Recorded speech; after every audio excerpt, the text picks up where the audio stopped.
Salam alaikum wa rahmatullah. Quelle est la récompense pour une personne qui accomplit pour la première fois une umrah? La récompense est tellement grande qu'elle n'est même pas connue. Toutes les grandes actions ont des récompenses mystérieuses, justement parce que ça dépasse l'entendement. Nous ne savons pas quelle est la récompense d'une personne qui fait une prière.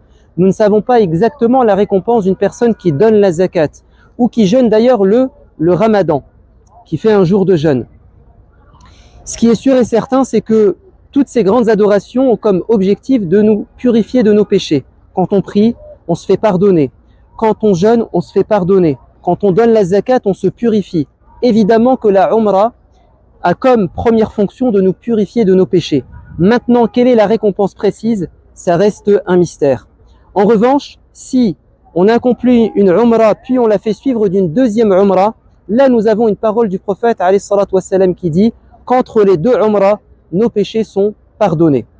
Donc, tout ce qu'on pourra s'imaginer en termes de récompense, quand on fait une umrah, en réalité, ça sera encore meilleur.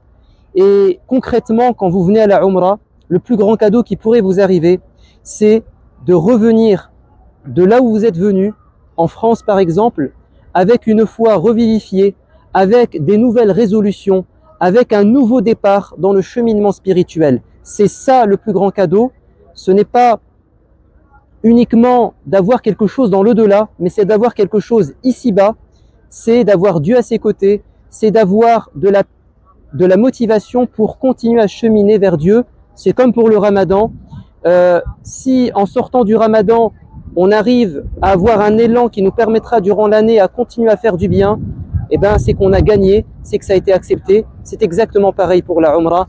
Donc, je vous encourage, si vous ne l'avez pas encore fait, à faire une umrah au moins une fois dans votre vie pour avoir la récompense, mais aussi pour marcher sur les pas des prophètes, le dernier des prophètes, pour venir dans des endroits où il y a eu des moments forts de l'histoire de l'islam, comme l'endroit où il y a eu la bataille de Uhud, etc., etc.